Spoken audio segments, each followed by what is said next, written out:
اللہ تعالیٰ نے قرآن پاک میں فرمایا بے شک دین اللہ کے نزدیک اسلام ہی ہے۔ ویسے تو دنیا میں بہت سارے مذاہب، بہت سارے ادیان ہیں، اللہ تعالیٰ جس دین کو پسند فرماتا ہے وہ دین اسلام ہے۔ قرآن مقدسہ میں اللہ نے فرمایا رضیت لکم الاسلام دینا، میں تمہیں اسلام دے کر راضی ہوا، اور یہ ایک ہی دین ہے جو کمپلیٹ دین ہے۔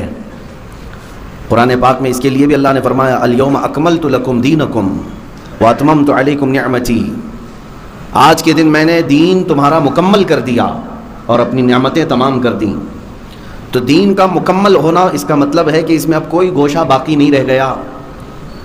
انسان کے پیدائش سے لے کر اس کی موت تک کے جتنے مسائل ہو سکتے ہیں ان سب کا حل اسلام نے پہلے عطا کر دیا۔ حتیٰ کہ آج کی نئی ایجادات کے متعلق بھی اگر سوال کیا جائے تو اسلام اس کے متعلق رہنما اصول بیان کرتا ہے۔ اسلام یہ فلیکسیبل ہے، اسلام قیامت تک کے لیے دین ہے اور قیامت تک آنے والوں کے لیے بہترین سفیشینٹ مسائل بیان کرتا ہے۔ لیکن ایک چیز اسلام کی خاصیت یہ بھی رہی ہے، ستیزہ کار رہا ہے ازل سے تا امروز، شرار ابو لہبی سے چراغ مصطفی۔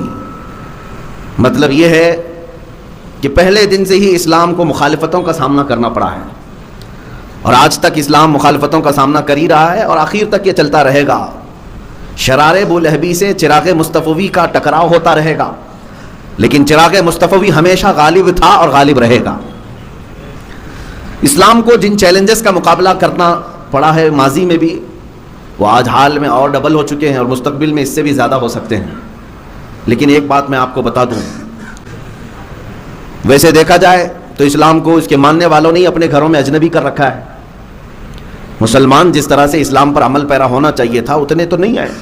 اگر ہمارے اعمال کی بنیاد پر اسلام کو زندہ رہنا ہوتا تو اسلام کو اس کے ماننے والوں نے بہت ساری تکلیفیں دی ہیں، نقصانات پہنچائے، لیکن یہ دین اسلام اپنی حقانیت کی بنیاد پر اور رب ذوالجلال کی حفاظت کی بنیاد پر زندہ ہے اور زندہ رہے گا۔ آج ایک بات کی طرف میں آپ کو لے جانا چاہتا ہوں، مسلمانوں، ہمارے لیے دین کوئی ایک رسم رواج اور ریت کا نام نہیں ہے، ہماری جان کا نام ہے۔ دین اسلام جس سے وابستگی کے بعد ہم ایک انسان سمجھے جاتے ہیں، اور دین اگر ہمارے اندر نہیں ہے تو پھر انسانیت بھی نہیں ہے۔ اور دین کی پوری بنیاد کیا ہے، دین کی اصل کیا ہے؟ آپ کو کہا جائے گا آپ دیندار ہیں، آپ اسلام کو ماننے والے ہیں، لیکن میں یہ پوچھتا ہوں کہ دین ہے کیا؟ کس چیز کو دین کہتے ہیں؟ نماز، روزہ، حج و زکوٰۃ کرنے والا، ٹوپی داڑھی رکھنے والا، جبہ امامہ پہننے والا دین اس کا نام ہے؟ نہیں۔ بمصطفیٰ برساں خیش کے دی ہماؤست، اقبال نے کہا ہے کہ اپنے آپ کو نبی پاک کے قدموں تک پہنچا دے، یہی دین ہے۔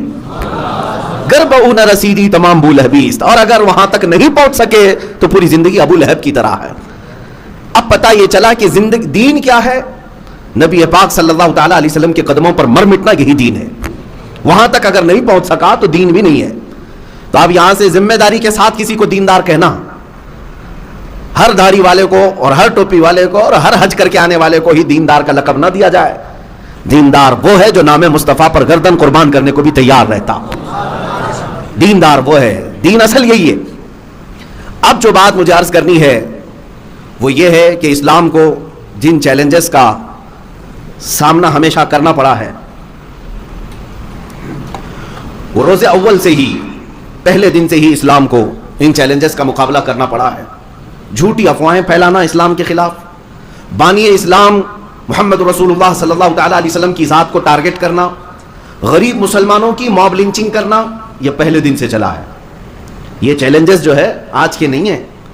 جھوٹی افواہیں پھیلانا اسلام کے متعلق کہ یہ ہتھیاریں ہیں، ڈکیتی ہیں، یہ لٹیرے ہیں، یہ مار پیٹ کرنے والے ہیں، یہ افواہیں پہلے سے بھی پھیلائی جاتی رہی ہیں، آج ہی کے زمانے میں نہیں۔ اور رسول پاک کی ذات کو لے کر کے بھی پروپیگنڈے اس وقت مکہ والے پھیلاتے تھے کہ وہ جادوگر ہیں، وہ شاعر ہیں، وہ ساحر ہیں، یہ بھی باتیں چلتی تھیں۔ اور اس کے علاوہ جو غریب مسلمان نظر آتے ان کو پکڑ کر کے پیٹنا، مارنا، یہ موب لنچنگ مکہ والے کرتے تھے۔ لیکن میرے عزیزوں، ان تمام چنوتیوں کے باوجود نہ اسلام تب رکا تھا نہ آج رکے گا۔ تھمتا نہ تھا کسی سے سیل رواں ہمارا، اقبال نے کیا ہی خوب کہا ہے، کچھ بات تو ہے کہ مٹتی نہیں ہستی ہماری، کچھ بات تو ہے کہ مٹتی نہیں ہستی ہماری، صدیوں رہا ہے دشمن دور زماں ہمارا، اور توحید کی امانت سینوں میں ہے ہمارے، آسان نہیں مٹانا نام و نشاں ہمارا۔ یونان و مصر و روما سب مٹ گئے جہاں سے، یونان و مصر و روما سب مٹ گئے جہاں سے، باقی مگر ہے اب تک نام و نشاں ہمارا، باطل سے ڈرنے والے اے آسماں نہیں ہے ہم، 100 بار کر چکا ہے تو امتحان ہمارا۔ اقبال نے بہت اچھے انداز میں ان دشمنوں کو کہا تھا جنہوں نے یہ پلان بنایا راتوں رات کہ کل کی صبح اٹھیں گے اور اسلام کو ختم کر دیں گے۔ کسی کے پاس 5 سال کا پلان ہے، کسی کے پاس 10 سال کا پلان ہے کہ اسلام اور مسلمانوں کو جڑ سے ختم کرنے کے لیے منصوبے ہیں، یہ لفاظی نہیں کر رہا ہوں۔ ہاں یہ صرف اور صرف ہندوستان میں نہیں ہے، گلوبل لیول پر اگر دیکھا جائے پورا ورلڈ اس میں ملوث ہے، اور سب کا ٹارگٹ ایک ہی دین ہے، اسلام، سب کا ٹارگٹ اسلام ہے۔ ظاہر سی بات ہے کوڑیوں سے کوئی نہیں نفرت کرتا، جلتا نہیں، جو حسن والا ہے اسی سے حسد بھی ہوتا ہے، اور انہیں سب کو پتا ہے کہ اگر دنیا میں کوئی حسن والا ہے تو وہ دین اسلام ہی ہے، جو ظاہر میں بھی حسین ہے اور باطن میں بھی حسین ہے۔ یہ اسلام ہی ہے جو انسان کو انسان بناتا ہے، اور دنیا یہ نہیں چاہتی کہ یہاں پورا انسان بن سکے۔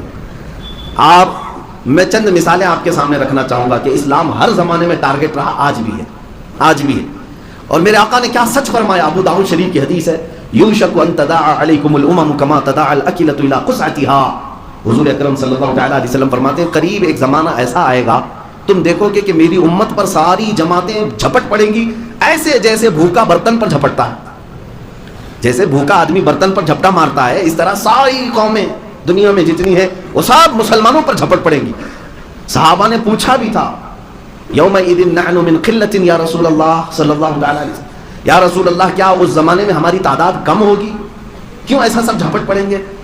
حضور نے فرمایا وَلَكِنَّكُمْ كَثِيرُونَ غَوْثَاءً كَغَوْثَاءِ السَّيْلِ، فرماتے نہیں تمہاری تعداد تو بہت زیادہ ہوگی، بہت زیادہ ہوگی، لیکن تمہاری حیثیت جو ہے سمندر کے جھاگ کی طرح ہے، ہواؤں سے اڑ جائے گی، پیورٹی نہیں ہوگی، مخلص لوگوں کی تعداد کم ہوگی، لاٹے ڈنڈے سے بھاگ جانے والے انہی کو سمندر کے جھاگ کے برابر کہا گیا ہے۔ ادھر سے آنکھ دکھایا ادھر چلا گیا، ادھر سے آنکھ دکھایا ادھر چلا گیا، یہ وہ لوگ ہیں جن کو سمندر کے جھاگ کی طرح کہا گیا ہے۔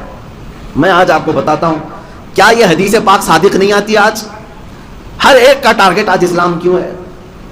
ہر ایک کا ٹارگٹ آج اسلام کیوں ہے؟ میں نے ایک چٹھی لکھی، ایک بڑے عہدیدار ہیں، ادھیکاری ہیں، ان سے میں نے ایک ریکویسٹ کی ہے کہ مجھے ڈیفینیشن چاہیے ایک چیز کا، ایک چیز کی تعریف، اصطلاح میں دہشت گردی کسے کہتے ہیں، ڈیفائن کر کے ہمیں دے دو۔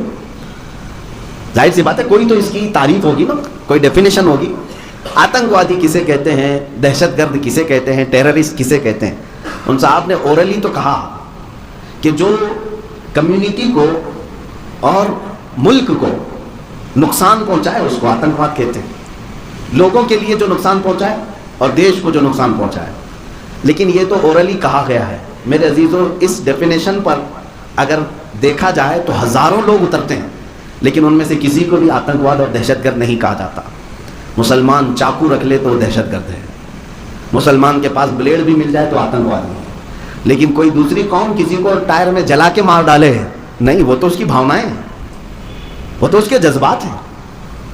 یہ جو ہیپوکریسی ہے پوری دنیا میں ہے، ایک جگہ کی نہیں۔ میں آپ کو مثال بتا دوں، پنجاب میں کچھ سکھوں نے مل کر کے ایک شخص کو مارا، اور اتنا مارا کہ اس کو مار ہی دیا، ختم ہی کر دیا۔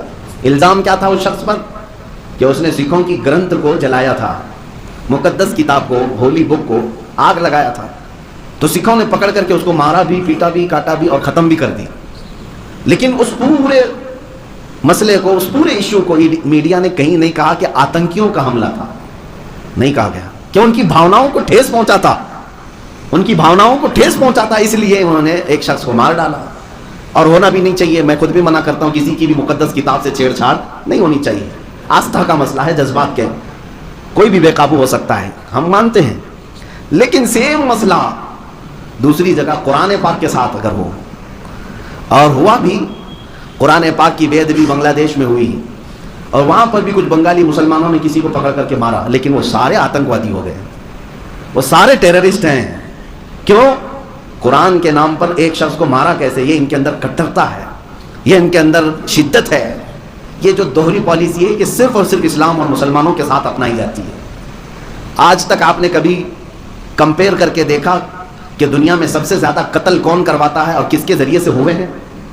میں اپنے ڈیٹا کو نہیں بتاتا، ان کے ذریعے سے، ان کے دوارا نکالے گئے ڈیٹا اور آنکڑوں کو ہی اگر رکھوں، امریکہ کے ذریعے سے جو جنگیں نافذ کی گئی ہیں، کروڑوں لوگوں کی جانیں جا چکی ہیں، وہ چاہے عراق ہو، چاہے وہ افغانستان ہو، ویتنام ہو یا دیگر کنٹریز میں جو لوگ مرے ہیں جنگوں میں، فرسٹ ورلڈ وار میں، سیکنڈ ورلڈ وار میں، دونوں ملا کر کے 6 کروڑ سے زیادہ لوگوں کی موتیں ہوئی. یہ ساری موتوں کا ذمہ دار آج تک کبھی دہشت گرد نہیں کہلایا، کبھی آتنکواد اس کو نہیں کہا. چند دنوں قبل آپ نے دیکھا ہوگا نیوزی لینڈ کی ایک مسجد میں ایک ہتھیارہ داخل ہو کر نمازیوں پر بندوق تانا اور 50 لوگوں کو ایک ساتھ بھون دیا، نماز پڑھنے والے لوگ. یہ جو مانسکتا آئی تھی، اس کے اندر کٹرتا آئی، مسلمان دشمن، اسلام دشمن. یہ کس نے بنایا ہے؟ کون پھیلا رہا ہے یہ چیزیں؟ یہ ساری چیزیں آج میں وجہ بتا کر کے آپ کو جاؤں گا. میری کل کی اسٹڈی آپ کے سامنے رکھتا ہوں. ایک مسجد میں ایک ہتھیارہ داخل ہوتا ہے اور گولیوں سے سارے نمازیوں کو بھون دیتا ہے. 40 سے 50 لوگ موت کی گھاٹ اتر جاتے ہیں. لیکن پوری دنیا نے اس کو آتنکی حملہ نہیں کہا، اس کو دہشت گردانہ حملہ نہیں کہا، اس کو ٹیرر اٹیک نہیں کہا. اس پہ بھی یہ کہا گیا وہ مانسکتا اس کی صحیح نہیں تھی، یا مانسک سنتولن بگڑا ہوا تھا، پاگل ٹائپ کا آدمی تھا، اس لیے ایسا ہو گیا. میرے عزیزو، یہ دوہرا معیار ایک جگہ نہیں، New Zealand who, Switzerland who, America who, you کے ہو، یا پھر دنیا کی کسی بھی خطے میں، یہ جو ڈیفینیشن انہوں نے جو بتایا نا، ملک اور قوم کا جو نقصان پہنچا ہے وہ دہشت گرد ہے، یہ کبھی نہیں اس ڈیفینیشن پر اترتے.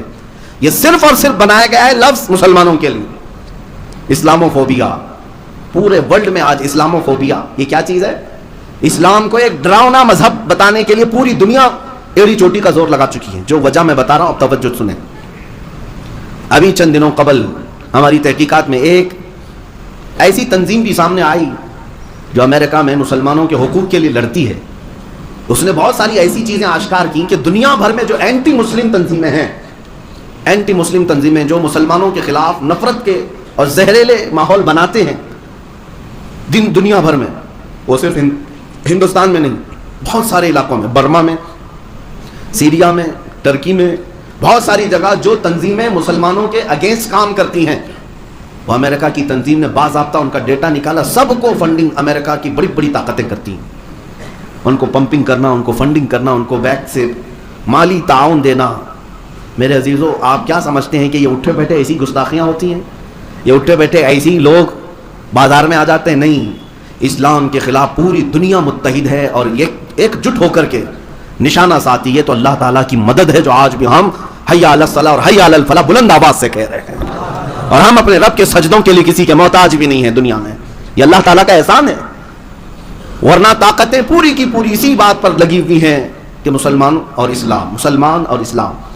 حیرت کی بات میں آپ کو بتاؤں، یہودی اور عیسائی یہ دو جماعتیں ایسی ہیں جو ایک دوسرے کی جانی دشمن ہوا کرتے.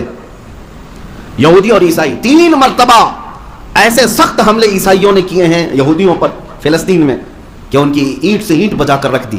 ہیکل سلیمانی کو کس نے توڑا؟ فلسطین میں آج جو یہودی آ کر بیٹھے ہیں، ان کی تاریخ آپ اٹھا کر کے پڑھ لیں. 2 مرتبہ اتنا قتل عام ان کا ہوا تھا. کس کے ذریعے سے؟ عیسائی بادشاہوں کے ذریعے سے. عیسائیوں نے یہودیوں کو چن چن کر کے مارا ہے. ہرکیولس نے مارا، ٹائٹس نے مارا، 1-2 نے لاکھوں کا قتل کیا یہودیوں کا. اور یہودی اپنی ہر عبادت میں عیسائیوں کے لیے بددعا کرتے ہیں.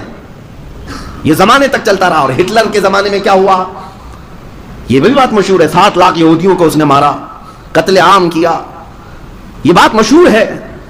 اتنا ایک دوسرے کو قتل کرنے والی جماعتیں عیسائی یہودیوں کا قتل کرتی ہیں، اور یہودی اگر موقع پائیں عیسائیوں کو مارتے ہیں. ہر زمانے میں یہ چلتا رہا. لیکن پچھلے 100 سال سے یہ بالکل جانی دوست بنے ہوئے ہیں، ایک دوسرے کے لنگوٹی آ رہے ہیں، یہودی ہوں یا عیسائی ہوں. کیوں میاں؟ دونوں نے اس بات کو طے کر لیا کہ ہمارا متفقہ دشمن اسلام ہے، یہودیوں کا بھی اور عیسائیوں کا بھی. تو ان دونوں نے اس بات پر اتفاق کر لیا کہ یہودی اور عیسائی نہیں لڑیں گے، اس لیے کہ ہمارا ٹارگٹ اسلام ہے. اور ایک